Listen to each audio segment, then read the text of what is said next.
Prescott and the Cowboys, because his contract is pretty much ironclad, at least for the next 2 years. They have a lot of money on the books for him. It'd be tough from a salary standpoint to move on. And if he plays poorly, he nukes his own trade value. So he's got a long runway to reestablish himself as a top-tier quarterback. The Cowboys are banking on the fact that when he's healthy and durable, he's really good and they win games. They're expecting that this year. I was told he's in terrific shape this offseason to try to fix some of those durability issues. Hawk? Yeah, I don't think it's now or never. I think, yes, if he's healthy and in shape, they have a chance because that's Dak Prescott's game. I played against Dak Prescott when he was a rookie, and he felt like a veteran. And, take from this what you want. It doesn't feel like his game is much different now than it was then, meaning that if you set the stages around him and some of the things line up, you always have a chance to make a run because he has that kind of talent. He reminds me a little bit of Matt Stafford. Like, yeah, he had to go to the LA Rams and, there was a great team around him, but Matt Stafford has always been a really, really good quarterback. And that hasn't really deviated up or down throughout his career. And I feel that way about Dak Prescott. Like, this is a good opportunity for him, but I don't believe it's now or never. I think he'll be a good quarterback for the next 5 years. What do you think will make it a successful season for Dak? Graz, Jeremy used the term reestablish. He has to reestablish durability. He's only played in one full season in the last 3 years, so it's very fair to question that. I've always been a Dak Prescott fan. And look, when he's played, they've played well. Look at these statistics here. Go back to 2021, 37 passing touchdowns, one of the best in the league.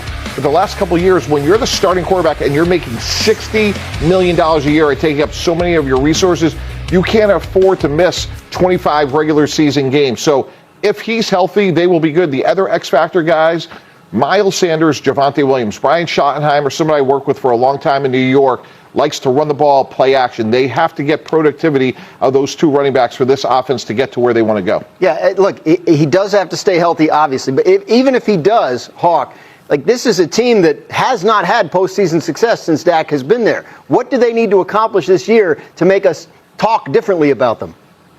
They got to get postseason wins. I mean, to your point, if everything goes well and George Pickens and the run game gets going and Schottenheimer is able to infuse a little hope into that locker room and they get to the playoffs and they still crap out, that's going to be an issue. But I think Dak Prescott has what it takes, and I think this team is shaping up that a successful season for this year is a playoff win.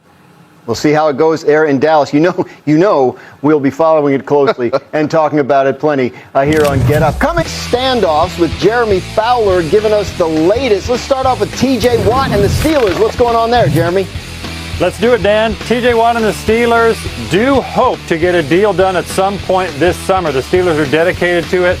My sense, talking to people around the league, is that he very well could be the highest paid pass rusher in the NFL when this is all said and done. We're talking in excess of $40 million. He wants to be a Steeler for life.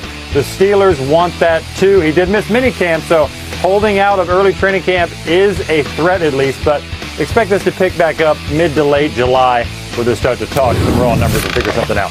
Then you got Micah Parsons. So this is sort of following the Dallas playbook a little bit, where the Cowboys like to wait on these deals, let both sides squirm a little bit. So once training camp starts, this will probably heat back up. I checked on this today. I was told there's no hard and fast update, but Dallas is expected to make this a priority. They also have guard Tyler Smith, one of the best young guards in the NFL, that they're going to follow closely and potentially pay. So a lot of money will be spent in Dallas. Parsons isn't worried here. He is expecting to get a deal, but it's going to be about the guarantees and the number of years. That's key. And you got Trey Hendrickson. This is the stickiest situation of them all, because even though the Bengals and Hendrickson have resumed contract talks in recent weeks, it has not led to a deal. My sense is Hendrickson would like long-term security. Despite being age 30, he doesn't really want a shorter-term deal. So the Bengals are going to have to relent in some of those areas. We know this is going to be a big number. He just wants something that's commensurate with his skill set as one of the top 5 to 6 pass rushers in the entire NFL. So he's dug in here, though. Make no mistake. Missing training camp, even missing games, is a real possibility on the Bengals' radar right now.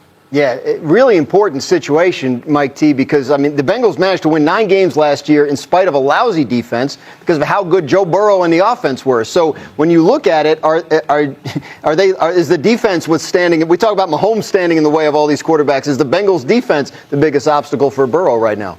Possibly. Now, to their credit, let's see what they do. They certainly addressed it on the offense in terms of getting Jamar Chase and T. Higgins signed.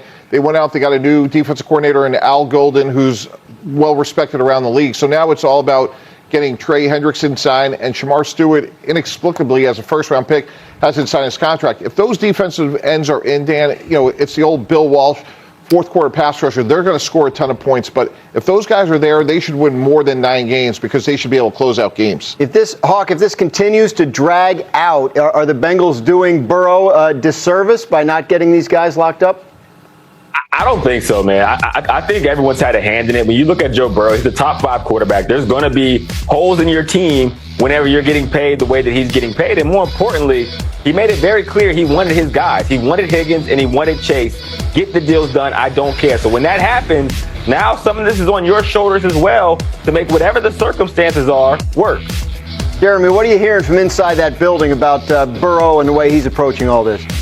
Yeah, Dan, I checked with a source, and I was told that Burrow really doesn't blame people behind the scenes, front offices, coaching staff, other players, when it comes to football operations. He puts it all on his shoulders. He said, hey, we have to get this done. I'm the quarterback of this franchise.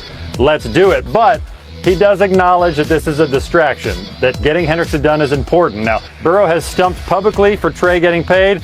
He did the same for Jamar Chase and T. Higgins, and those guys got taken care of.